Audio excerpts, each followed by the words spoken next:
I've lived 1,000 lives. I've piloted 1,000 souls.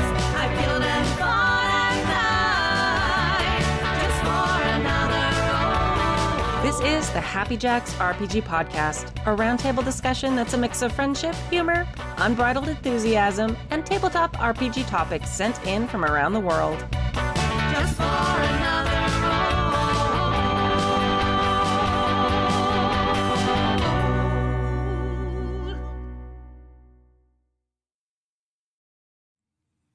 Hello, and welcome to the Happy Jacks RPG Podcast, Season 32, Episode 4. My name is Kimmy. My name's Kurt. And I'm Ingy. So, we'll get to you in just a second. Okay, All right. In today's episode, Ayana from Illinois asks about fonts designed for dyslexia. Ken from Canada thinks players sometimes deserve some punishment. And Matt shares a gaming horror story. If you'd like to contribute a question or story to the show, you can email us at happyjacksrpg@gmail.com. That's happyjacksrpg@gmail.com. Blurb. Please send some emails, please. And that is a very old joke. Yeah. Why don't we, before we go on, who are you and what are you doing in my studio? Me? Both of you. It's been a while. You go both, first. You both are I mean, of the past. I was gonna say, That is true. like, I Legacy. yeah, we're Yes. legacy Happy Jackers. Yes. I have not. I will admit, I have not been on the show in quite some time. That's right. We jacked off a long time ago, and it's been something a like while. that. Not together, but As in long fact, as- we've never Not been. that in the you same knew. room. We've never been in the same room together. That's kind of We've strange. always been outdoors. right. Exactly. Always been yes. outdoors. As long as it's happy, it's fine jacking. It's okay. Yeah. Exactly. Yeah. Hi, my name is Kurt Hanna. I am a long-time contributor but although on hiatus to Happy Jacks, and to the point where maybe people didn't want me to be so much of a contributor, and I left. I'm kidding. Yes. And you've also run Talking a bunch about me? You've run a bunch of APs for us and stuff too. I have run. I have run a couple of APs. I ran the Heist one shot, and I ran the Hollowed Plains mini campaign, and played in the Spaniard's Ghost Yes. AP back in the day. Yeah. Welcome back. Yeah, thank you. Good to be back. Yeah. And our new digs. Yes. I have been Very here before. fancy. I love Been it. a while. Yeah. There you go. I love what you've done. Thank you. And I'm John Ingy. Yeah. Ran fair person. Game master since I was like 10. Yeah. Former Boggard. Former Boggard. Yes. You're still a boggard. That shit don't scrub off. That is true. Forever. I still have the stank. We have like the three major reef bands. Well, three of the major reef bands Three of them. represented Yeah. here between the Yeah. Wives and the Boggards and Sportive Turks. Yeah. So yeah. Exciting. Yeah. I'm playing on Pinnacles Yeah. game on Sundays. That's right. The Wild Talents AP that Jason Just is started. running. Yeah. That's the one, yeah. I just got the first episode. Yeah. Got one episode. I played basically William Shatner for another Dave. Oh yeah, Dave Kazay, like Yes. forever ago. Was that? Yeah, that was his convention. Like it wasn't at a con. It was a one shot that we streamed about like this. It was basically like Galaxy Quest. Yeah, it was basically Where Galaxy we were all Quest. actors and it was very fun. I still have my notes that were all it's all 70s star Spirit of references. That's Yeah, it amazing. was Spirit of 77. Nice. So it was all like stars, so I could say, when I was at Phyllis Diller's house, and then I would just go use Phyllis Diller. Excuse me. You dropped this name. Yeah, Exactly. that was a lot of fun. That was very fun. Which, interestingly enough, not the last time I've played basically Shatner. I've had I believe somebody that come about up to you. me and go like, I want to have like a William Shatner character in this game. Will you play it? And I'm like, this is apparently the role I was born to play. Yeah, you do it well. It's very good. So anyway, thank you both and welcome back. Thank you. Woo. So yeah, It has been a while since I've been here. You put in a commode since I was. I last here. did. Yeah, it's very exciting and most It's of all, very handy. yeah, most of all, it's accessible. Yes. Yes. So we do have some people who are wheelchair users who are hoping to come in and be on shows eventually, and that would be a necessity, obviously. Yes. Yes. So yes. good on you. Yeah, it's exciting. All right, other announcements. It has been a year since I took over Happy Jacks completely, and we moved into the aforementioned said digs. And a lot has changed since then, and we want to know what you think. So if you have not done it already, please go and take our survey. Please go. Yes. Would you like to take a survey? Yeah. And you can go to happyjacks.org/survey and take it. And it only takes a few minutes, and it really help us improve our product. It'll help us improve both the advice show and the APs. And if you don't listen to the APs, that's fine too. You can mark, I don't listen to that. There's an option there for that. So just let us know what you think so we can continue to make the show better for you. And yeah. All right. Indie Designer of the Month. It is a new month. It is May. It is. Oh, no, it's June. June. Oh my Pride God. Month. It's Pride glasses. Month. Thank you. Yes, I remembered enough to wear my Pride glasses and just forgot the name of the month. I very really need jealous of school to them. be over. I need school to be over. Yeah. I want school to be over for you. Yes. She loves the kids dearly, but Yeah. she needs a break. It's Yeah. 3 days. 3 days, friends. 3 days. And yes, so June. It is the month of June. So Jessica Markram is our Indie Designer of the Month this month. You can find her at Miss_Jess03 on Twitter or Angry Nerd Girl on Twitch. She's a bisexual neurodivergent designer who I've actually been a huge fan of for quite some time. So when I did like the sly Twitter approach, like, hi, hello, I like your stuff. I have a podcast. Would you like to be in my podcast? It was just, Fangirl. it was slightly cooler than that. Like, luckily I didn't it was like in text form. So like the high pitched nervous voice wasn't there. It was came just, across. yeah, I'm sure it did. Yeah. But she was super, Why am I reading this in this high-pitched, whiny voice? It's so weird. yeah. Who is this otaku? I don't know how they did it. Yeah. So, but she was super cool and chill, and I was excited that she was like, absolutely, that sounds great.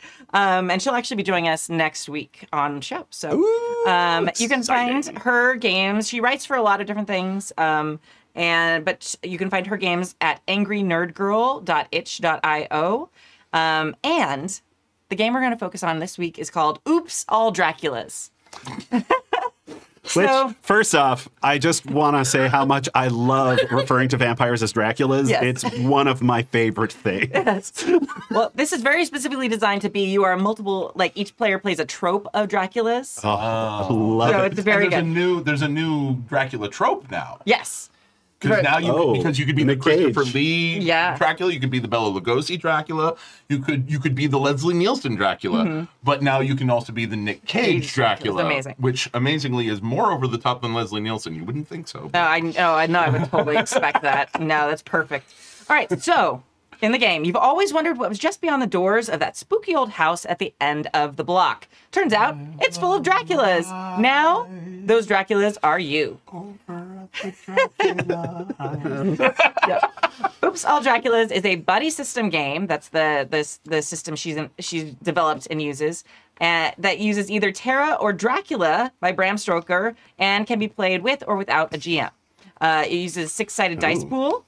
You can use your favorite Dracula book if you don't want to use, Bram Stoker's Dracula because, you live your best Dracula life in this game. And it can be, and in it, you play various styles of Dracula, all living together in a home that you design. Oh, wow. Whether it is from internal or external forces, shenanigans ensue. Be they Dracula hunters, new Draculas in town, werewolves, or the Home Ownership Association. A Dracula's life is never easy. Oh no! So, and once again, you can get that at her at angrynerdgirl.itch.io. And so each week we will be focusing on a new game of Jess's, and they're amazing. Yes, and I'd like to know why my hot water is not working. Why must my grass be mowed to only this height? I don't understand. I don't do Dracula. I'm sorry. What do you mean? I cannot run to be on the HOA board. Yeah. Why do you only have the meetings at noon? Yes. Exactly. And just a reminder, our Indie Designer of the Month, we send them a very reasonable fee. They send us copies of their game that we give to our Patreons for no cost to our Patreons, just to thank them for their support. And they also get a interview with the Indie Designer that is only for them. So thank you so much to our amazing Patreons.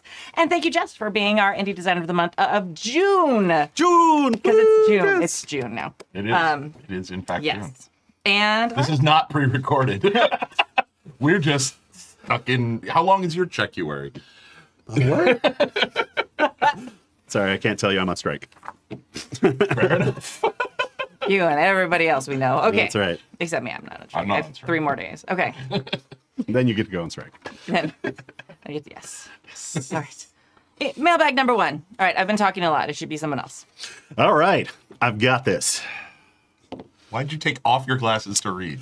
Because I'm farsighted. Oh, okay, fair Yeah. enough. Good reason. That's how my eyes work. Just a quick question. Have any of you ever heard of a font made to help those who suffer from dyslexia? Or have you seen any game supplements using such a font?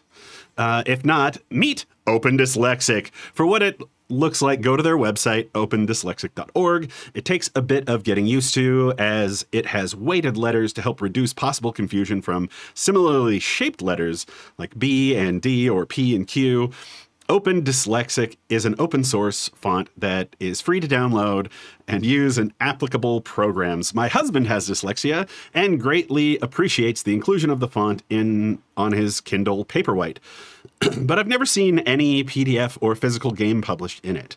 I've also noticed sometimes the crew have slight issues with reading, and having emails printed out in this font might help underlying issues that may or may not be a thing. Incidentally, dyslexic and ADD. And apparently blind. Yeah. Just Not. slightly. Yes. But that could be that could just be the beer or nerves. I thought that raising awareness of this font could help those who suffer from dyslexia and perhaps avoid more wordy TTRPGs because of how difficult it is for them to get through the text or the embarrassment of reading aloud imperfectly during the game. Discuss and have a drink. Ayana from Illinois. Huzzah! Drink. Oh, I have to open a new one. I will say typography is a one of those strange hobbies of mine. And I have heard of various different dyslexic-friendly fonts. Yes. The one that amuses me the most is the fact that it was designed as a dyslexic-friendly font. And it gets so much hate because the font I'm talking about is Comic Sans. Yes. It Don't was use Comic designed as a dyslexic-friendly font. And there have been various others. And honestly, as someone who is not dyslexic, I find them harder to read. I found looking at, because they're weighted heavily on the bottom, that so when I read a sentence, my brain goes first word, last word, and works its way in sometimes. Like it's often That's very common. popping around, Yeah. the sentence. So it takes me a bit to read. And I found what this font kind of did was made my eyes go shunk back to the next thing, and it almost felt invasive. Well, okay. I'm going to pull out my master's degree for a minute. Oh, is that what that thing on the wall yeah. is? Okay. I never went to college, so shows you what I think of a master's Right. degree. Now, Being knowledgeable. I do not have dyslexia, but I am a teacher. I have a master's degree in education. I work specifically at a school that is very high immigrant population. So in 4th grade, I'm still working very much on very basic reading skills for a lot of my students. So dyslexia is something that I have copious amounts of training in, and yeah. So I have no doubt that this font may be very helpful to some dyslexics. There have been multiple studies on Open Dyslexic, or on this font. There's like a couple others also. This is the one everyone uses a lot because it's free, and they made it with the best of intentions, and it's amazing. They were like, everybody use this font. The problem is there've been, I think, 2 or 3 studies at this point studying the font, and it does not actually work better for most dyslexics than a clear other type of font, like Arial or any of the others that are fairly common. If it works better for you, that's fantastic, and that's great, especially with things like a Kindle that you can switch to something that works better for you. But it as far as actually publishing something that cannot change the font later, it does not actually have a measurable impact. And in fact, it does for some dyslexic. It actually is much harder to read. But that doesn't It felt mean... like the font was hitting me with a hammer. Like a little bit. And You know, there are fonts that are specifically designed for that effect. yeah. I mean, now the thing with dyslexia is it is incredibly common. Like we know of about 10% of people have it, and it's probably higher than that. And people just don't recognize they have it because it's one of those disabilities where it's always been that way for you.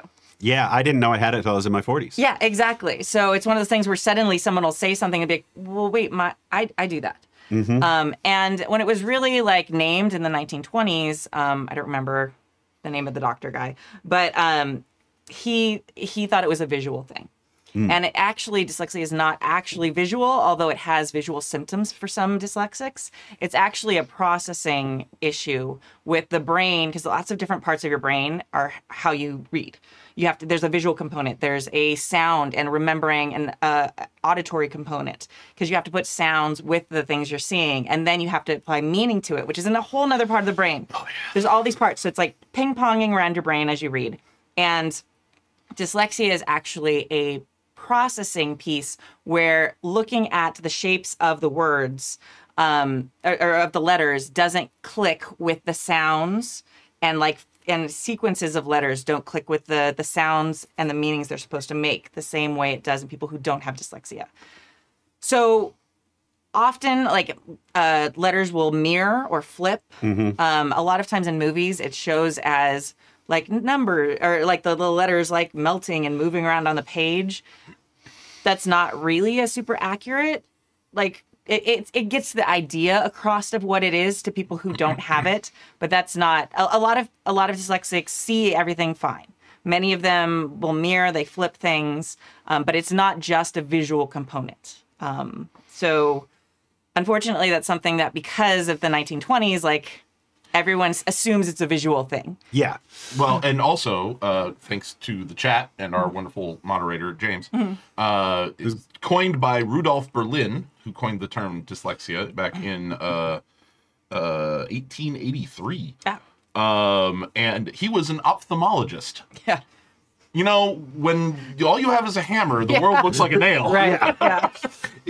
I mean, it makes sense that he would think that it was a visual thing, because that was what he was trained to do. So Yeah. Yeah.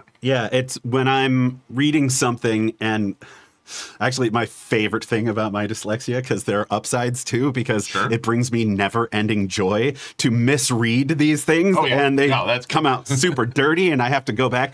But I actually have to engage my brain through my eyes, and nothing else sensory can be working at that point. I can't be talking, I can't be listening. I have to be reading and engaging my brain and go like, does that really say ain't? Oh, no, it doesn't. That's, yeah. Anal? Why, sis? Analysis. Yeah. Okay. And I think the biggest thing is this has been, you know, that font has been going around for a while, and if it was really, really helpful, it would be on everything. Yeah.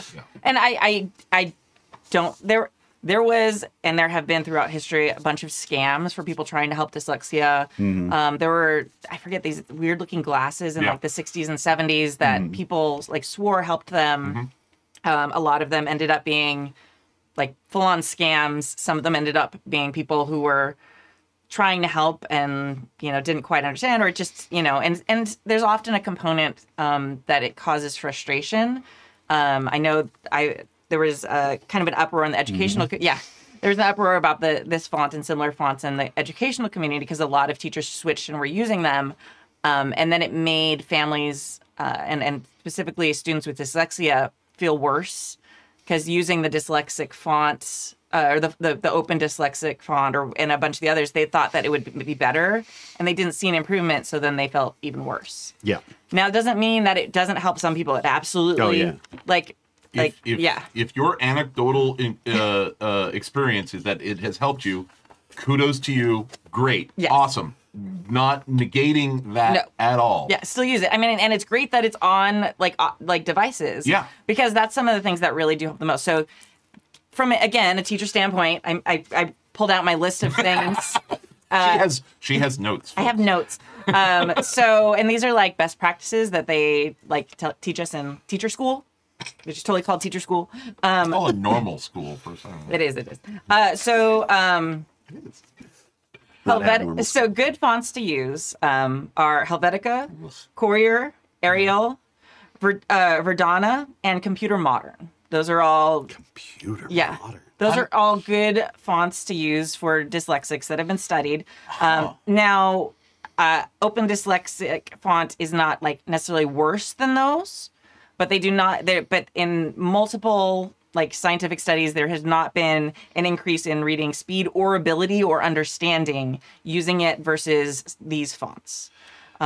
So that's a piece. In your experience, because the fonts you just named, all but one of them are sans serif fonts. The next thing on my list. Courier is Courier New or Courier is it's the typewriter font. Everybody knows it's Right. the typewriter font. And that is a serif font. In your experience dealing with teaching dyslexics, do you find that serif or sans serif fonts tend to work better, or is it a case by case basis? Next point. Okay. Way to set it up. That was a perfect segue. You're welcome. Yeah. Sans serif, monospaced, and Roman fonts are best. Okay. Wait. Oh, okay. All right. Yeah. Yeah. So comments of that. And yeah, serif absolutely helps because those little like little crook at the top of the R and all those things absolutely help, especially with the mirroring and flipping of letters that happens for some dyslexics. And then italic really hurts and Yes. the reading ability. That makes sense. So that definitely is hard, and having it too small. So things you can do if you are publishing stuff and it is not an electronic. First off, if you have an electronic format that you're releasing a game or a module, or you're writing stuff up that you want your players to read, if you can put it in an electronic format that they can use text to speech, that's like amazing and golden. And so try and do that. Using larger fonts of the fonts we just mentioned or the qualities we just mentioned really, really helps. Yes. Try and do 14 and above. Like I know, can. yeah, you know, or if you put it in a digital format, the cool thing about that is they can adjust it. They can also change the coloring and the balance on a lot of devices, which really helps. You know, the thing that pisses me off the most is all of these apps now. In order to keep track of what I'm reading, and digitally, I will highlight like 3 lines, and then that lets me know where I am. But all these things are now like there's a little pop-up that comes with that and blocks the text That's awful. in Adobe Acrobat and stuff. And I'm like, oh, come on. It's not just Adobe. It's standard for the PDF format now. I think you can turn that off though. You can, but it's an extra step. Yeah, I mean it is. But I It think used to not be. Yeah. It used to be the extra step to add that. And they're just like, oh, people are doing it so much. yeah. The other thing is if you are designing printed material, whatever, and you need to emphasize something, just use bold. Just bold the text. Don't use italics to emphasize. Yeah. Well, yeah, Because absolutely. it makes it harder to read, like you just said. Yeah. So Well, having everything in bold doesn't No. Yeah. I'm saying if you need to identify like one word or phrase Yes. within a paragraph and like emphasize this bit, bold it, don't italicize it. Yeah. Well, and specifically breaking up the text as much as possible. Yes. This is Shorter especially paragraphs. true if you want them to read the backstory of your world that you've written or things like that. Like break it in and have those headings there very clearly. Like creation of the world, you know, at the beginning of time, there were the Valar, blah, blah, blah. You should see all the stuff that I write is like a bold heading and then like indented a couple of paragraphs, another bold heading. Breaking it up as much as possible. Lists. Yeah. Having if you're doing an actual game with like layout, having boxes with stuff, and so it's not just like a column or page of text can be really helpful.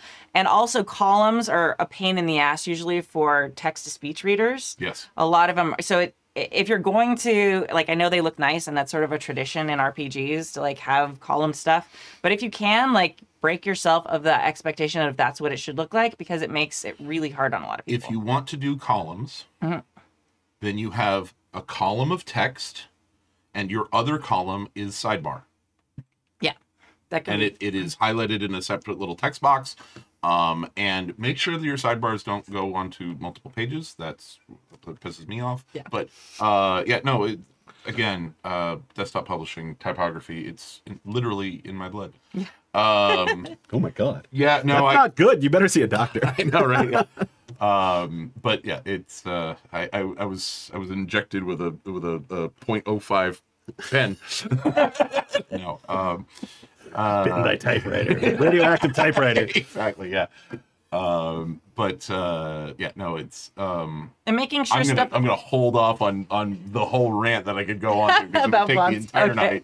night. Other things, having a consistent structure. So if you have that heading information like pattern, like keep it up. Same thing if you do a layout box, like what you're just saying, if you have columns or boxes with specific text, like make sure whatever that is consistent. So every time the person reading it sees that, they're like, oh, I know this is going to be whatever it is, like the most important thing off this page or a setting thing. So it just makes it easier for them to process the information. Something I just recently was reminded of, like recently within the last week. Italics was invented by an Italian or a Pisan. I believe a Venetian. Sorry, he was from Venice. They're called pissants. Thank you. No, he was from Venice. So Venetians. Venetian, right? Mm-hmm. The Venetian publisher who, to his credit, invented the first pocket edition book. Cool. He invented Okay. the pocket Tiny size little book, box. right? Okay. That people could carry with them. Yeah. I mean, he was doing this in the 1520s, 15 teens, right? So just after Gutenberg had done his thing, this guy invents this, and I he know. also I will do Gutenberg, but very tiny. yes, and then he invented a way of cramming more letters into a space. So that he could fit more text on the page because paper was starting to get more expensive. Yeah. So, and that is what we call italics. It's called italics because it was invented by an Italian. I've always wondered that. Yes. but that makes sense. It was invented by a Venetian. Yeah. I think his name was Bendetti or something like that. Vendetta. No, but I feel like he should have a font named after him, does he? I'm sure somebody. Called Vendetta Regular. All right. Yeah, and some other things that are really helpful, audiobooks or audio versions of it. If you record yourself reading it for your Senior players. Italic. Says Jason. Senior Italian. Senior Italic. But that's just like not signore. Signore Italic. If you can do video Aldous demos. Manutius, thank you. I was completely wrong on the. Thank you, James, for checking me. It's Aldous Manutius Was the name of him? was the name of the guy who created That it. sounds like a font. That Aldous is- Manutius sounds like a very It sounds like tiny, a very small font. Yeah. But it's also like, it's just the minutia of font Yeah. design, Exactly. right? Yes. It's really getting into the weeds. I feel like you must have. I feel like if your last name is Manutius, you've got to have some sort of complex about that. Like, Well, it's the Napoleon complex, is what it is. I mean, it's just like junior high must have been terrible. Little dick energy. Yeah. All right. Text to speech and giving people extended time. This is the biggest thing is if you know you have players or people at your table who have dyslexia and you expect them to do some reading, send it to them ahead of time. Yeah. If you are reading it at the table, like make sure you have something like stall. Don't just like have the dead silence. Be like, okay, why don't you guys read this? I'm going to go cook a turkey or but not that. That's terrible. But like, sorry, I'm really hungry. I like that your go-to wasn't like, grab a drink, Yeah. cook a turkey. I was trying to think of something. I'll be back in 2.5 to 4 hours. To give you plenty of time. And then that goes right into extra time. I was trying to think of something I would never do, and then that came out of my mouth because I would never. I don't do that. So yeah, the get a drink is a much better. Or hey, I'm gonna go put these other things out, or whatever it is. Like give them a reason to not feel pressured to read super fast. That's the kindest thing you can do. And always like double the time, like whatever you think is appropriate. Like this is what we do in classrooms or what we should do in classrooms. However long it takes you to do the thing, like double it for the people who are learning or the people who are dyslexic or whatever it is. Yeah. Jason mentioned in chat, which I can't see anymore, so I can't read it verbatim, but thank you, Jason, that, people said when he was a kid that he couldn't possibly be dyslexic because he always had his nose in a book. Similar story, but like, they never realized that it took him twice as long to read it as everybody else. And that's been my issue too, to the point where I haven't read a book in a long time that wasn't just, instructional or something, because it's so difficult to read. Yeah, it's frustrating. Another thing, And cursive is really difficult for a lot of dyslexics to read, but actually the process of learning cursive, some dyslexics actually find it a much easier thing to read, but a lot of dyslexics find cursive easier to write. I understand that. And it actually, yeah, because of the flowing nature of it and how it's You all actually have to connected. think about how the entire word works as you're writing it out. That makes sense. Yeah, and it really cuts down on the number of like mirrored letters that they do. So a lot of dyslexics write like a B or a D and then flip it. Actually doing cursive cuts down on that, and it cuts down after they've learned it. It cuts down on them doing that also in print. So when they print later, even if they don't generally write in cursive, there's been good studies on that show that. So. But As obnoxious as but it the is. word minimum really sucks to write. Yeah. It's just a bunch of hump. It's just like which one of these is an N and which is an M and which is an I and which is a U. And we did ask for Jason to be here tonight, but he couldn't make it tonight. So, yeah. And I thought that this was a good, important question. So it was recently sent, but it got bumped to the front of the line. It is a good question. It is a good discussion to have, especially for those in our audience who are looking at preparing, whether it's just a skin or a hack of PBTA, not just, but something that is based on a pre-existing IP, or just creating an entire world and you want to publish it. These are things that you need to think about when you're giving this to the masses. Is if you want them to actually be able to read it, be able to pay attention to it, or even if you're not publishing for the entire world, like I've talked about when I was on the podcast before about doing newspapers for my players. Yeah. And I send them out to them, and that is it legible? Does it read like a newspaper? And it's like, can they actually read it? Yeah. So And sending out like basic stuff for your game. Like I'll send out blurbs, or if you're writing recaps or anything you expect your players, or I mean, honestly, this is stuff if you have family members, who it's like, oh, hey, instead of, writing out a card, some of us have like, oh, cards are the best thing. Handwritten cards are the best. Well, no, for them, an e-card might be better because then they can adjust the size of the font. They can copy paste it somewhere else and like read it more clearly. So, thinking in terms of how these things are applicable in gaming, but also like everyday life is really important. Yeah. So cool. And I am very glad that your partner finds that font helpful. yes, Literally, dyslexia is one of those things that's so different for each individual person. Like, find the thing that works for you and like stick with it. And, and even those scientific studies have found that this font and similar fonts don't necessarily have a huge impact on everyone. They can change the world for one person. exactly. So find the strategies that work for you, and that's amazing. And thank you for writing in such a great question. Now, as much hate, last little comment on this, Yeah, as no. much hate as Comic Sans gets. Okay. As an elementary school teacher, I use it for everything. Sure, no, I think that's an appropriate use, and as a former graphic designer. Yeah, no, and it is one of the two most lambasted fonts out there by people who really don't know what the fuck they're talking about. The other one being Papyrus. Oh, Papyrus. Right? However, there is a worse font. Yeah. Comic Papyrus. I'm not kidding. It exists. Look it up. And if you want to like make your eyeballs bleed, I'm using it for everything. It's terrible. It's I think- it is the papyrus little indents and everything, like little bites taken out of the letter, but the Comic Sans. Yeah. Oh, it's hideous. My husband is also a fontophile, or whatever you call yourselves.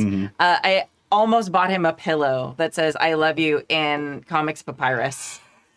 I came so close to pulling like the trigger on that. Like I think it was for Christmas as like a joke gift. Were you looking for a divorce?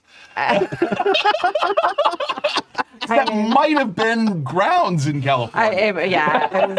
It was wild. But Oh god. yeah, I sat there. I was like, oh, that's so funny. And then I'd have to like have this in my house until I felt like okay throwing it away because I had to spend a little bit of money on it.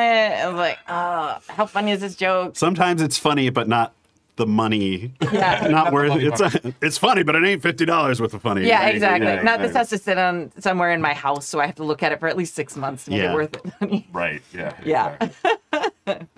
All right. Mailbag number 2. Mailbag number 2. Oh, you wanted 3, so I I'll wanted read this 3. one. So Okay. yes. Mailbag number 2. Hi, Jacks, Jackers, and Jacked. I recently listened to season 31, episode 23, and wanted to comment on the first email discussion. Just for a Didn't recap. get the reading. Yeah. Okay, just for a recap, this was a conversation we had about player consequences and punishments. So if players are constantly going into towns and like robbing shops or different things, or they keep coming back to the same place to steal things, like there's a fine line between like, should you punish players for that? So our conversation centered around like, what's a punishment and what's a natural consequence of like, if you keep robbing a place, yeah, they're probably going to hire guards or something like that. Is it really like, is it a punishment if they've robbed like every town and then suddenly you have like the retired level 18 mage who like retired and has a shop now and then they just happen to be breaking into that shop? Like, I feel like, I don't know, that seems sort of like... So anyway, we had a big conversation around that where I was... yes, you should also have like adult conversations was part of that conversation, but also like sometimes you have to have a little bit of teeth as a GM. It's And true. Rose disagreed. She was like, no, we must have like conversations. Like if you have players doing that at your table, you don't have them. And I was like, but also maybe a lot of hit points get taken away from them in a circumstance that makes perfect sense in the situation of the world. Yeah. Oh, I'm gonna we wrap kinda- up some traps here. Yeah, we kind of left it. We agreed on the concepts. Like it is an asshole thing to randomly, Rocks fall red everywhere. dragon. Yeah. You all take die. 5 points of wandering damage. Yeah. Wandering damage. But we You're welcome, Tyler. Yeah. We did kind of have a little bit of like different opinion on that specific thing. So, let's see. I have to say I'm with Kimmy on this. Thank you. I've absolutely I have absolutely flexed as a GM to punish a player for annoying me, and in those cases, the punishment is the consequence. I would never let those Serengeti-like herd of Serengeti herd of black dragons destroy the party, but I will let them know when they cross the line. I also have an issue with the idea of separating player behavior with character behavior. The character is a piece of paper with ink and graphite on it. Okay. Everyone else comes from the player. I'm so offended as a writer. Or tone refused. Okay, yes. You can easily play a party-friendly rogue. I've seen it on I've seen a number of obnoxious, abrasive paladins. It all comes from the player. Even in the case of Savage Worlds-like hindrances, bloodthirsty doesn't have to mean that you are Michael Myers. It just depends on how the player wants to express it. However, the punishment that can be worked into the storyline can be used to build a story while still achieving this aim. Here's an example. I'm currently running a Weird War II game with US paratrooper PCs.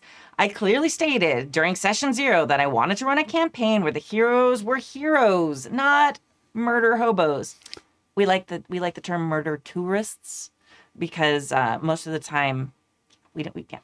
They're not actually traveling on trains. They're not unhoused. They're not any of these They don't things. have big bulbous noses with a spindle on the back. The big bulbous nose is Well, not. I'm gonna sometimes. X that conversation because specifically hobos is not a good term to use, and the unhoused aren't to blame. But murder tourists are generally more what people playing games are because they are traveling from place to place. They usually have nice digs or are camping, and they're usually getting paid for whatever murder they're choosing. So. Murder tourists. Now, one player A, decided to take a couple edges. We're playing Savage Worlds. Yeah. I don't think Savage Worlds gets a yeah. But okay. I mean, we're not. We're not in the other place get it. anymore. Yeah. GURPS doesn't even get that anymore. I mean, I feel like forever. That would put them into the bloodthirsty/ruthless territory. We worked out from the beginning that this would be focused on enemies, and that if it went too far, he could be facing court-martial, which he has once so far. Jeez. He accepted that as a reasonable consequence of his actions and went along with it without complaint. He ended up being cleared of the charges, but if that went very badly, he could have been executed. As I said, we discussed this in session 0, so it all went very smoothly. Recently, in a session that has been in a session that had been degenerating into goofiness, another character, player B, decided to grapple and capture a German soldier, holding him until the bloodthirsty character arrived. Uh-oh. The latter hasn't gotten to kill anyone in 3 whole sessions. Then let the prisoner go and told him to. Yeah, then let the prisoner go and told him to run. He got about 100 paces before being gunned down. I felt like this was a whole new level of nasty. I always post notes before the next session in the group chat, and prior to the following session, I did so again and mentioned this action, stating that both characters took a giant step towards becoming evil NPCs and having to make new characters. Player B is playing a character who communicates with and receives guidance from his dead grandfather. The next session, he tried to contact Gramps, but it was given a vision that basically said his behavior was dishonorable and that he needed to clean up his act before Grandpa would help again. I saw this as an equivalent of a cleric type getting cut off by their deity for bad behavior. He threw a bit of a tantrum, which I expected. I have lettered you about this before, and your advice has been helping. But I let him stew and eventually came around to realize that his character should not have realized that his character should not have acted as he did. Growth. Yeah. I felt this was necessary to nip the goofiness in the bud. Yes, I was being somewhat controlling my players and not allowing that behavior, and I did not desire for this campaign. However, I was also clear about the campaign I wanted to run from the beginning, and nobody jumped up and said, "That's fine, Ken. I'll run a murder hobo campaign instead." I think Kimmy would appreciate the comparison to classroom management. There are consequences for unacceptable behavior and rewards for good behavior. And I think with a system like Savage Worlds, bennies are really handy for that. Yes. Anywho, just some thoughts that occurred to me while listening to this episode. Ken from Canada. P.S. And I didn't even mention spanking. We did talk about spanking a little bit. Thanks, We were talking Ken. about punishment. Well, I was going to say spanking. Yeah. I have a GM friend who proudly states that he rewards creativity and punishes stupidity. And his definition of Oh, no. stupidity in this sense includes, it's not limited to, but includes doing things that have natural repercussions. If you're in an urban environment that has some form of constabulary and you do something against the laws of that urban environment, expect to get tossed in the pokey, which is different than being poked in the tossy. Zing! I want to remind everybody that as the GM, you're a player too. And if they're stomping on your fun, it is okay to tell them, hey, I'm a player too, and it's important that I have fun, not just you guys. Yeah. You know, and you are ruining my fun Yeah. by doing this stuff. But also, yes, I will. I don't like, the random group of black dragons who come in and just murder everything. Yeah. Rocks fall, everyone dies. Yeah, but you will face consequences for if you start ripping apart my world. Yeah. That's not okay. Yeah. Well, and I think there's like a line too. Like in this situation, I almost agree with Rose, who was in the conversation, and like if they were just like gunning down like defenseless people, even Yeah. if it's someone they've captured, like I feel like that would be a moment I'd be like, and we're stopping. I'm axing that. I don't That's want to play exactly that it. game. Yeah. Like there's like this like gray area where it's like, okay, they're like stealing stuff from a shop. Okay, like I think that the thing we joked about was, the wizard that I mentioned earlier or something like that, where it's like, or like the guards are, suddenly have a wanted poster with your face on it. So now you can't go into any towns. Like there's like a level of kind of pushing it and being a little bit of an asshole and like, okay, I wanted a friendly campaign. You're not really acting like a bunch of people. And then there's like flat out murder. Like this where, I don't know. I feel like every GM needs to be clear on where their lines are. Yeah. And then also not be afraid to call on it. Like it is okay to X things as a GM. Oh, yeah. Like you build the world, but also like you're allowed to be like, hey, I talked about this at the beginning in session 0. Like I said that I wanted this type of campaign. If you're not cool with that anymore, we can stop. But I feel like yes, there are moments where being a little bit, having teeth as a GM, a little bit, that's appropriate. And there's also times where it's like, fuck that. We're talking about this out of character because Yeah. this is not okay. Yeah. My current players in the game I'm currently running, they were given, one of them was given a request, not an assignment, a request. Go and kill this guy. Mm-hmm. And they were headed in the direction of the city that this guy was in anyway, so she just didn't mention it until they got to the city. And she's like, I need to go do a thing. And somebody else in the party jokingly asked, what, do you need to kill somebody? And she just went. And then there was 2 sessions of discussion amongst the players about, why do you need to kill this guy? What has he done? Why are you doing this? But in character, right? In character. Okay. It was absolutely in character. Well, it was half Okay. in, half out, but it was mostly in character. And then it was like, all right, you know, they went, they found the guy, and like right as they were about to find him, they discovered that he was possessed by an evil dream spirit, and it was like, one of the other guys in the car was like, oh no, this motherfucker needs to die right now. But as soon as they finished the deed, they're like, and now we're leaving town Yeah. because he's going to be found and we need to not be here. So they anticipated that there might be consequences and they left. And I'm like, okay, yeah, no, that is the antithesis, I guess, of the, you know, we can just do whatever the fuck we want, is no, we realize that there are repercussions. And I will stop them and say, like, you are free to go down this road. If it's something that I'm not going to X, you know, I'm like, you're free to go down this road, but I'm going to warn you.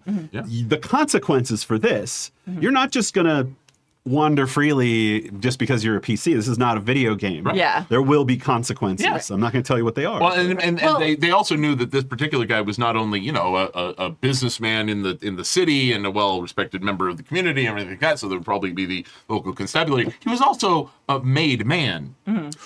yeah, get out. He was a member of the mafia, so it's like, Well, oh shit, now we have the cops and the mobsters looking for us. well, and the difference with that situation is that was a thing you gave them. It was, but That they was could a- have said no. Right, but that's different, I think, in a lot of ways than players just starting like to murder random NPCs and like Yeah. it's like if you throw them that coin and then punish them for doing that. No. That's That would be a dick move on my part. yeah, that would be Yes. wrong. Now, like throwing them that and making it clear, like, hey, if you choose to do this, there will be consequences. That Mm-hmm. I mean, and they obviously figured that out, and they like definitely baked that into their thought. Yeah. I feel like this is a little different than players kind of going off and like hijacking the game. and breaking things. Yeah, it's But- like I mean, having one guy hold somebody down while the other guy murders him, that's definitely going to get all right, we're I mean, stopping. Yeah, I mean, depending on the game, like and I can especially- understand. yeah. I can understand. In this particular instance, there is one mitigating factor that I can think of. Mm-hmm. This is a Weird War II game, and the target was a German soldier. Punch all Nazis. That's the mindset that we talk about out of game all the time. And it's the it's like no, just effing kill the Nazis kind of thing. They're like zombies. We can kill them without any kind of moral question. Except these soldiers are still people. Yeah. So and I think there are rules of engagement, and you are possibly facing court-martial and things like that. Well, and outside of all of that, like yes, punch Nazis, but like when they sat down at session 0, Yes. the Yes. GM laid out what Yes. they were comfortable with. But And even if he hadn't, it's okay for the GM to be faced with something he could not have anticipated. Right. And say, hey, guys, I just kind of realized I'm not okay with what's going on right now. yeah. yeah. No, Just the same as 100%. any other player. Absolutely. X card, absolutely. But specifically the fact that that the GM made it super clear and then they kind of went against that anyway. And it seems like they've been pushing that line for multiple sessions. Yeah. It's like my fucking 2-year-old. I love her, but like, don't touch that. And then she like reaches over and like, I'm not touching it. And she's like just she's I'm not like touching you. yeah, I'm not exactly what it touching is. you. Or you're like Touching you. Yeah. You touched me. I did. don't hit that. And then she'll be like, okay, I'm just touching it.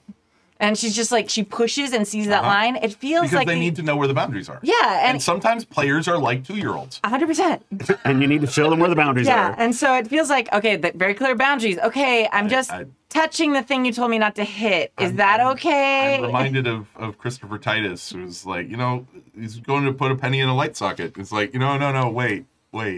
It's Yeah, only it's going knocked to do you it across the once. room, didn't it? You're not going to do that again, are you? Yeah, I'm not going to do that. No, not that either. That also sounds like a bad idea. also bad. I know, I'm just kidding. But yeah, it feels like the GM laid out very clearly where their boundary was, and the players have been like, oops, I pushed it, and they're just trying to slowly push it until it's like, it's not okay. And especially when it's that blatant, and then it's something that is this violent, like, yes, fucking punch Nazis, abso-fucking-lutely. But if from the beginning we're like, hey, I don't want this being that kind of game. Yeah, Yeah. and that's It does, yeah. important to talk about character buy-in on that session 0. Or actually, I like to do it in like, hey, I'm thinking about putting a game together, and here's what I'm thinking. And Sure. I have a little section, as we were talking about before, bolded, character buy-in, and then Yeah. underneath that, indented, know, what I want from the game, like the game, like I do a Musketeers game on Wednesday nights. And the whole buy-in for that was your soldiers, you're the King's Musketeers, and you all know each other, and but this is going to be All for heroic, one for all. heroic game, with swinging from chandeliers and stuff. Yeah. Excellent. And they all got the memo. It's pretty Good. I mean, pretty it does good. get into actual penological, sociological, philosophical concept of the difference between mob mentality and justice. If you capture somebody and then bring him to justice, that's one aspect of it. But if mob mentality takes over and you capture him and kill him on the spot, is that justifiable? And that's not something I want to start a debate on here and now. I'm just, but it does get, and it's one of the things about gaming that is awesome, that we get to explore these kinds of concepts in a safe space, in a safe environment where these theoreticals can be explored in where the stakes could not possibly be lower. Well, I think too, like that's a situation that, I mean, ideally, at least in games I run, you'd never get to that point without knowing whether you could explore it. Sure. Because that should absolutely, it's on the Lines and Veils document that I use and the ones we made for Happy Jacks. But like execution is on there. No. So it could be something where if they capture a Nazi, they're allowed to execute them. But maybe but torture is another thing that's there. So, okay, no, I'm not okay with torture. Right. So having them run and like chasing and like shooting in the back, that could be like that's true. Yeah. So that's absolutely, maybe that's a line. So you can't do torture, but if you do, okay, we're gonna execute him. Like, and this is especially when you're doing something like World War II and just games of that nature. You should absolutely make sure from the beginning you kind of talk this stuff out, or at least have a document there where everyone's clear on what they can and can't do. Yep. And it's one of the reasons I will never run a World War II game, actually. yeah, I mean, I've run a World War I game, and I've played in a game that happened just prior to World War II. But I will never run a World War II game. I'm not comfortable broaching those subjects. Yeah. Because it's just, no. yeah, and for a lot Also, I'm way too German. Genetically. Yeah. My German family came over in the 1904. Do I need to punch you? Is that how German you are? No, 1909. They got here. They Oh, escaped the okay. Kaiser. Yeah. Yeah. But yeah, so I think that's another thing. Like yes, there's times where you can do like tongue-in-cheek punishment. Like if there's things that need like actual conversations, like wow, I'm really uncomfortable and I don't want to play this anymore. That's a much bigger level of things. And yeah, don't ever try and play games like this without doing some sort of lines and veils. Oh God, no. Because Yeah. it's just And also check-ins after the fact. 100%. Yeah, it seems like they do notes each time. I don't Looks like it, yeah. Yeah, Well, I don't at know. least the GM does. Yeah, I can't tell from the description if that's like Stars and Wishes or Roses and Thorns or all those different ones where it's like ways of giving feedback, or if you're just like doing an individual check-in with each person, or if you're just like, hey, that sucked, I didn't have fun, or good job everyone, see you next Wednesday, like, Yeah. you know. I almost said see you next Tuesday, and I was like, abort, My game, Wednesday! my game is actually on Tuesday. My game's on Wednesday, so it was relevant to me. Yeah. There you go. Yes. All right. Cool. Yeah. And thank you for agreeing with me. I agree with me a lot, but also your example is a lot more heavy duty than the ones we came up with when we were talking about it And in our concrete. discussion. And concrete. Yeah. Ours were like hypothetical, like if I made this up, and Yeah. Yeah. yeah. Yeah, All right. absolutely. So thank you for writing in. We appreciate you, Ken. Thank you, Ken. Email number 3. All right. This is an older one. Yeah. I can tell just by the salutation. Oh yeah. Yeah. You have to sit back just a little bit while you're reading. Hey, Stu and crew. Yeah. Yeah, this is an older email. It's an older email. Longtime listener, first time writer to the show. You were talking about Shadowrun on some recent podcasts. It's a very old email. It's a really old email. Now, to be fair, Jason does bring up Shadowrun quite often because that was like his first system that he Cool, ran a yeah. lot. So Shadowrun is to Jason as Vampire is to me. Exactly. Gotcha. Exactly. You were talking about Shadowrun on some recent podcasts, and I wanted to share a con story with you as well as a horror story at my own table, and one bit of advice on how I keep the element of surprise for my players. Ooh, that's always good. We had the ultimate Shadowrun session. Those are very good. Those are good voice. I'm surprised. I mean, not surprised, but like I've never heard that voice from you. Sunday. Yeah, exactly. It helps when you're a base. I was at Gen Con and I was playing a game of Shadowrun with my oldest son and a friend from my home table. We were tasked with getting into a lab and recovering a MacGuffin. We planned, I know, we planned the job by casing multiple employees and gaining access to their uniforms and IDs. We then proceeded to walk in while cleaning the lab and were able to initiate our heist. Halfway through, the GM was getting upset we had gotten so far without firing a single shot. So he had another group of runners break in, shooting up the place. When this happened, we grabbed the MacGuffin and ran right up to the incoming security team, screaming in a panic. Since we looked like we belonged and were running from the runners that were shooting up the place, the security guards actually kept us safe and escorted us out of the building. It's very smart. Brilliant. That is super smart. Brilliant move on your part. As we were escaping, the GM was incredulous and asked if we were going to help the other runners that were getting shot at, to which we replied, hell no. And they are our way out. He didn't understand why we would team. Up with them. Yeah, I think it probably should have been why we wouldn't team up with them. No, And well, they teamed up with them and now they're abandoning them. Oh, he didn't understand why we would team up with them, and in turn, we didn't understand how he could think we would risk our mission for a group of strangers that very likely wanted the very thing that we already had. I am usually the GM and like it that way, but during one of my infrequent breaks, one of my players stepped up and offered to run a D&D game. Yeah, I know. D&D. Now, this is obviously old because it was back from the days of when Happy Jacks was lampooning D&D regularly, honestly. Have we stopped? I haven't gotten the memo. Did we stop doing that? I don't know. Oh, yeah, no. I've been running D&D now for 3 years. So. I mean, some of us feel more strongly about it than others. Yep. Don't look at my Twitter account. If you like D&D. I enjoyed the movie. Yeah.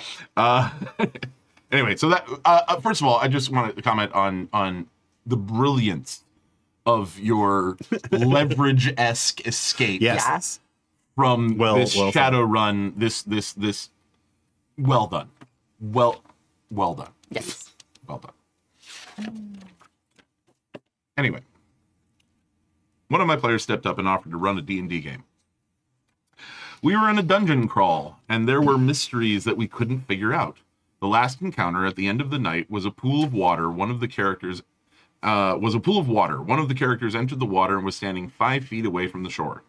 I asked the GM how deep the water is, and he said I would have to go into the water. I responded, but the bard is in the water. He responded, right, but you aren't sure how deep it is. So I said, I look at the bard. How deep is the water? Like, if I know how tall the bard is, and I know where the water level is on the bard's body, I should be able to determine how deep the water is. At least where he's standing. Like, maybe he knows where the rocks are. Yeah. It's on a sandbar. Yeah, how deep is the water? He said, you don't know. I was getting really frustrated to the point I remember slamming my hand down on the table and ending the session. Talking to the guy that was playing the bard the next day, and his teenage kid overheard and asked, couldn't you just look at how high the water was on my dad who was in the water? Even Which the was kid my gets it. point all along. I ended up kicking the GM out of the group for a while. Wow, that might have been a slightly extreme reaction, but I've calmed down in my old age, and he is back in the group, and now we can joke about it, and he admits now he didn't understand what we were asking. Okay, a miscommunication. Yeah. A conversation, an adult conversation was had. Eventually. Water flowed over the bridge or under the dam or wherever it is that water goes, Yeah. and everything's fine. Yeah. Yay, good. Like you guys have said multiple times, it's often the failures that invoke the greatest memories. That was our sorcerer going down the hall moment that we can all laugh about now. Oh, Stork. Were you in that game? No, I was know living you in San were. Diego at the You time. were in that game, right? Yeah, I was in that game. Yeah. No, that was a long combat. Oh. It was like I feel, I'm it, Well, it tired was- just it was- hearing about it. Let's move on then. Yeah. We started in person and moved to Roll20 during the beginning of the pandemic. In Roll20, I would set up characters as languages, so there would be a character called Goblin. Anyone that speaks Goblin gets to control that character. What this does is lets me whisper to Goblin, and anyone that speaks it gets the information without saying it out loud. Okay, that's a functionality within Roll20. Okay, all right. It works so well that we've incorporated it into our in-person games using channels in Discord. I have a channel for each language, and anyone that speaks it gets added to the channel. So now when the Goblin starts speaking, I can just type what they are saying there, and the two players that speak Goblin get to know what was said, and it is on them to inform the other players instead of just saying it and having people not play off of it.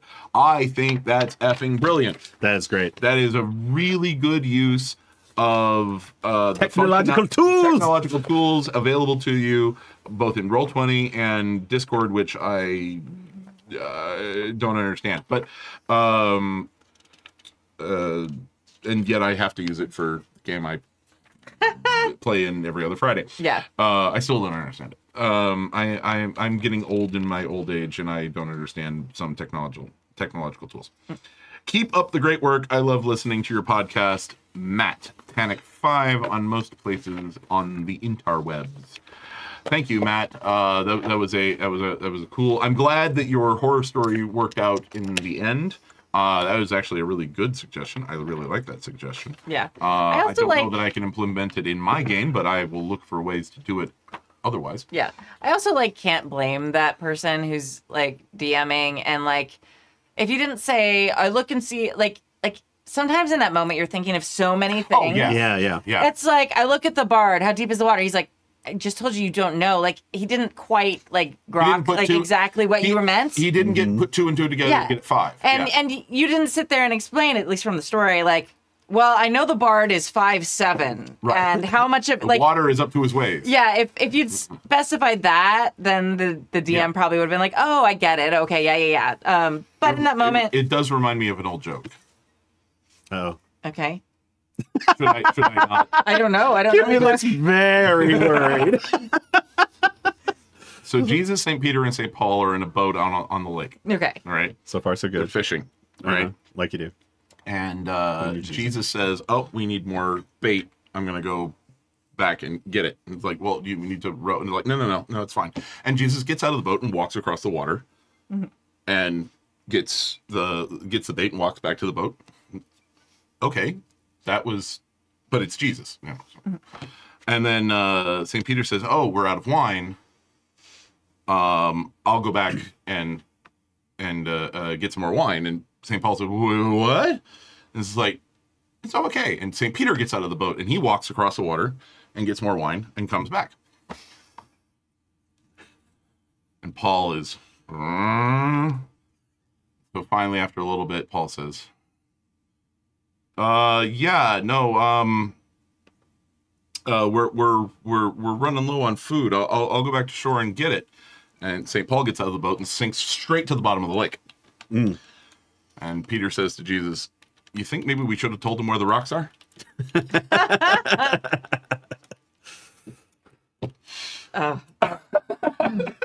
I do want to tell like a small anecdote. So the first game I ever GM'd, it was D&D.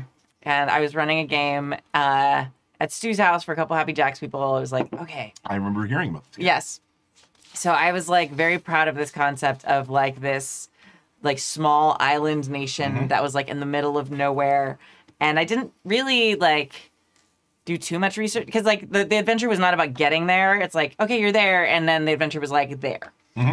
And so I'm sitting there and like Bruce is playing and Stu's playing and like all these people are playing. And they're like, okay, so like, how long does it take us to get there? I'm like, oh, like 6 weeks on the boat. And they're like, okay. And like suddenly like all this copious amount of knowledge of sailing comes out from these people. And they start asking me questions. Well, how far would it be from this place? And what types of ships? So how long? 6 weeks on what? And I was just like, it's fucking 6 weeks from everywhere, okay? Wherever you leave from and whatever boat you're in, it's 6 weeks from there, or whatever hypothetical amount of time would be like just enough for people not to always want to go there, but it's like the perfect stopping point between there and everywhere else. Kimmy's like, I'm a horse girl, not a sailboat girl. Yeah, I was like, what? Nah, just get to the fucking island. Stop. It was like the moment of like brand new DM, super ready, like Right, my shiny new adventure And that you I hadn't learned, this is where I hand wave this. Yeah, well, I did. I just hand waved it in my brain, and it didn't occur to me they'd even like care. I was like, "You go to this place." There is a very odd thing that happens when PCs start traveling. It doesn't matter how long it takes you to get there. No. They will want to get there in the shortest way possible, always, for no fucking reason. Oh, I have done so much prep figuring out how the various means of transportation, because the game I've been running for the last 3 years, well, 2 games, has been in Eberron. And there are lots of ways of getting from point A to point B in Eberron. Yeah. So I have like Excel calculators to figure out, okay, if you take a horse, it's this long. If you walk, it's this long. If you take an enchanted carriage, it's this long. If you take the lightning rail, it's this long. If you take an elemental galleon, it's this long. And it costs this much for each one. And they're like, fuck it, we'll walk. And I'm like, thank you. That is so much work. I'm just gonna say, I have great players. You do. That's amazing. That's amazing. I have a really great horror story of a adventure gone wrong. This was actually the adventure that broke up one of my best groups in the 90s. Yeah, one of my best groups of all time. We played together for like 4 or 5 years, and there was a certain person in the group who kind of liked to bully his way through things. And one of the other guys was like, I want to do a game where we all play ourselves. So everybody make yourselves. Oh. Danger, listener. Danger. Danger. There's a meme going around right now. What D&D class energy do I give off? Yeah. Everybody's suggesting it. Yeah, it's the same thing. Yeah, so basically what happens is he sets the first adventure. We're playing on our usual night. He goes to get like a drink or something like that, and we see some monster grab him and run off down the hallway, and then like jumps through this portal that's open. We have to like arm ourselves really quickly. Now we were at my buddy Mike's house, and he was a former cop, so he had guns all over the place. And we're like, Mike, where are your guns? He's like, I'm not telling you. Like, Oh my god. like Wait, was this a tabletop or a LARP? this was a tabletop. And so, our characters like run around. I like grab a knife from the kitchen and all this stuff. So they are playing like Themselves. Yes. Right? Okay, now I understand now. They're playing themselves in the house they're in. Gotcha. But There we they're go. not actually grabbing real guns. They're running around in their imaginary. I'm really, Thank really you glad for- to find out that. Yeah. Okay. Thank you for. Thank you. Yeah. It took me a moment too. I was like, okay, I was raised by rednecks, and I know just handing out guns to people at an RPG is not a good No, idea. no. There are no guns involved in this RPG in our real people's hands. So Yeah, our all right, cool. characters, who are also us, Right.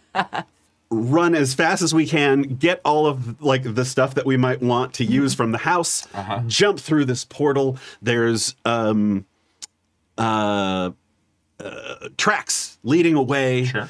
and one of the guys gets it just stuck in his head that like, oh, well, that monster didn't have time to run this far, so time must be inconsistent between these dimensions that we're hopping.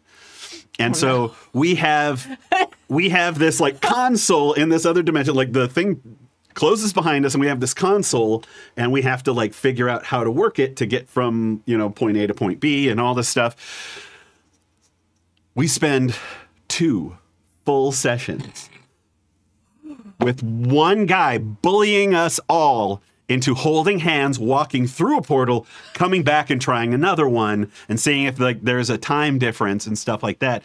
And I had already kind of had it with this guy. So we, at the end of this, I completely lose it. Because at this point, I'm like taking time away from This is my like- now ex-wife. Hours and hours of your actual life that Yeah. you'll never get back. Like I had to clear this Saturday, Yeah. when I could have been off like spending time, and like to drive all the way down to Huntington Beach from Pasadena, and like spend that's a 6 journey. hours here That is it. That is doing, just fucking holding hands. No, and so I like. At some point, I'm like, I don't hold hands with anybody. I jump through and I just go. When you are playing yourself and your friend is playing themselves and you decide to stab them, that is very much It's gonna take the end of the friendship. He might take that personally. Yeah. Yeah. That tracks. But at that point, I was so frustrated. I just didn't care. yeah. Yeah. Well, and there's so many It's things. like, I want to play the game. Can we please just play the game? Yeah. This is what my character would do. You, which means I don't want to know you anymore. But your character is an asshole. and your player and your character is you. Which means you're That's why that's such a bad idea. 'Cause, Yeah. one, playing yourself, you have to like deal with your feelings in a way that's like gross and like hard to do and like is more therapy. Like it's fun if you're like, okay, you start as yourselves and then you like teleport or something and you're magically as then your other people or whatever. it's Like yeah. that's very different. But like, and also like you get into those moments where it's like suddenly like just what you're saying. That's what my character would do. Well, you're being a fucking asshole. So then suddenly it becomes impossible to not let that rub off on your feelings about that person because they're being them. Yeah, it's a legitimate problem in LARP because Yeah. most people's first LARP character is not that much different from who they are. Yeah. Right? Their second, third, fourth, they've learned it, they've learned the ropes, they figured it out, and they can create a character that is not them. Yeah. But Yeah. their first character is basically them. Somebody Good. mentioned that with just regular TTRPGs too, and True, but I like turned and looked at all the guys I was playing with, and I was like, "Holy shit!" But there's a degree of separation in tabletop that does not exist in LARP. yeah, Yeah. And if I'm going to get up in your face in LARP and just chew you out, I better check in with you at the end of that session to make sure that I, Kurt, have not offended, have not pissed off you, Engie, Yeah. for what, Bob the Destroyer did to Conan the Librarian, right? Because you have that kind of look right now as Conan the Librarian. Oh, yeah. So yeah, So it is a serious it's a serious thing, and I do not recommend anybody ever play or run a game where a tabletop game, and especially in a LARP where you play yourself. That is just a recipe for disaster. Yeah. Oh yeah. It is kind of like playing the board game Diplomacy. Oh yeah. You either play it with your best friends in the world or people you will never see again. Yes. Yeah. Yeah, I've heard about that. Yeah. On the other side of that, my current Wednesday night group is some of the most amazing role playing we've ever done. And I was saying before we started rolling that they actually had the adventuring party split, and the gaming group solidified even harder. That's awesome. Yeah, like it was the most amazing because it was all character choices. Yeah. Yeah. And like it was one of those nights where when the game is over, everyone's checking in with each other, and it was just like the most loving, like cool night, and was like, I can't believe that just happened. That was amazing. And we're good. Like, okay, yeah, totally fine. That's And- really cool. yeah, and that group has just been better ever since, and that was at least like a year and a half ago. Wish we'd been recording that game. Yeah. Yeah, there are times when I wish I was recording the game, and then I realize, oh, no. I record that game now, but just for us. I don't want evidence of this existing. Well, there's also the double-edged sword of like those moments you just feel like that's the most beautiful, magical thing that will ever happen, and you go back and watch, you're like, oh. I mean, it was okay, but like it was In so the much- moment, In the it was moment, much It was more. great when we were in the game. and everyone was feeling it, and then but like just watching it later, like that doesn't hit the same. Yeah. Yeah. So true. there's the other thing. All right. Yeah. So I think we're good. Are we good? Are we wrapping spent? it up. Was there a question, or are we not dealing with that question? That was just a horror story. I think. I mean, was there a question? No, I meant... Oh no. Yeah. No, gotcha. Okay. Thank you for joining us for season 32, episode number 4 of the Happy Jacks RPG podcast. I remember season 1, Yeah. episode 0, Literally like 13, 14 years ago. Like almost 15 years ago now. 14 years ago. Yeah. Wow. We are old on the internet, friends. All That's right. true. Please support our amazing indie designer of the month, Jessica Markham. Just like we're 6 years older than Critical Role. We're like their older brother. Yeah. I mean, Mercer was on the show. I remember. before, and he was and afterwards he was kind of like talking about, I'm thinking of this like show where it's like a TV show, because like streaming was our only thing. Yeah. And, like where people are playing D&D, and we were like, oh, that's a terrible, that'll never work. I remember Stu going, nobody wants to watch actual plays. I remember Stork's comment about it's the difference between having sex and watching sex, and everybody telling Stork, that's called porn. Yeah. And there's quite a market for it. Don't know if you heard. And that's all. Okay, we got to wrap up. All right, fine. This is why we also have day jobs. All right, and please support our amazing indie designer of the month, Jessica Markram. You can find her at angrynerdgirl.itch.io. You should check out her game, Oops, All Draculas, which we talked about earlier. Thank you to our chat mod, James B, and to our amazing Patreons who keep us ad-free and independent. Yay. You can join their amazing ranks at happyjacks.org/Patreon. My name is Kimmy. My name is Kurt. And I'm Ingy. And will you tell us about the song that we're leaving them with today? So, in solidarity with the Writers Guild and our friend Engie here, the song that's going to be played here is a song that was written by the leader of my band, Kevin Connors, wrote this. It's called "Wake Up Whole Again." And what's the name of your band? The band is called Sportive Tricks, and we are playing tomorrow. Woohoo! We have a gig tomorrow in Claremont. Oh. Where we're supposed to dress up like pirates and sing nautical, like sea shanty kind of songs, and we probably will do a few of those at the what's it called? It's called the Packing House in Claremont. Oh, cool. So Relevant to my interests. Right? I'd like to subscribe to your newsletter. Exciting. we might actually have one of those. All right. Thank you so much. So, yeah, please enjoy this amazing song by Sportive Tricks, and we will see you all next week. Thanks. Bye. Bye.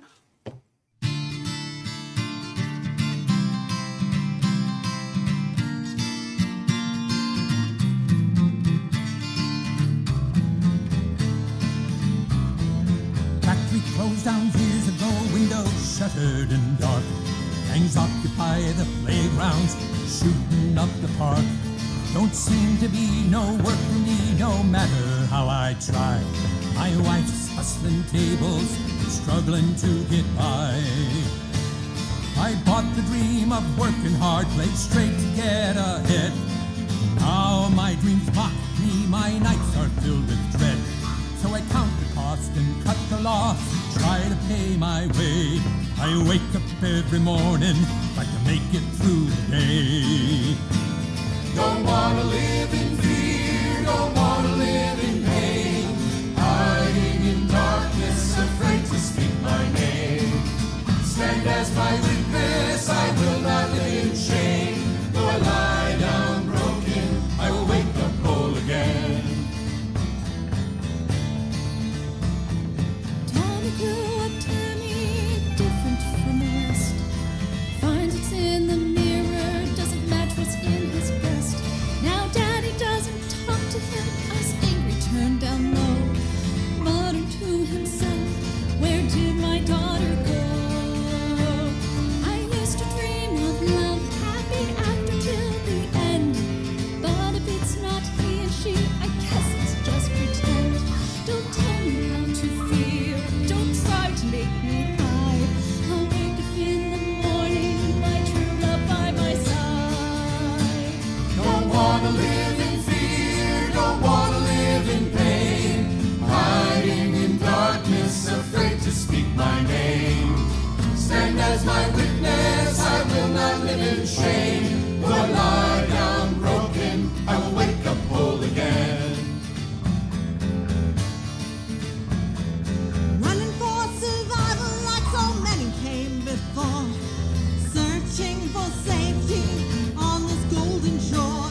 North Boston, asylum, the lady shining light. Welcome the weary at the end of their flight. Now dreams of hope and hard work, opportunity for all. Like holding dead on concrete behind a chain link wall. What was a land of promise has gone from bad to worse. What once was a blessing is nothing but a curse. Don't wanna live in fear, don't wanna live in pain. Hiding in darkness, afraid to speak my name. Stand as my witness, I will not live in shame. Though I lie down broken, I will wake up whole again. Bad men prowl through palaces, preaching hate and lies. Wise men cower in corners, covering up their eyes. Deprive us, divide us, turn friend into foe. Days go dark and weary as bitter winds do blow. Don't let the shadows drag you down or surrender to dismay. Kneel beside our brothers, hear what our sisters say. Raise your voices with me, don't go silent in the night. I will not curse the darkness, I'd rather be the light. Don't wanna live in fear, don't wanna live in pain. Hiding in darkness, afraid to speak my name. Stand as my witness, I will not live in shame. Though I lie down broken, I will wake up whole again. Don't wanna live in fear, don't wanna live in pain. Hiding in darkness, afraid to speak my name. Stand as my witness, I will not live in shame. Though I lie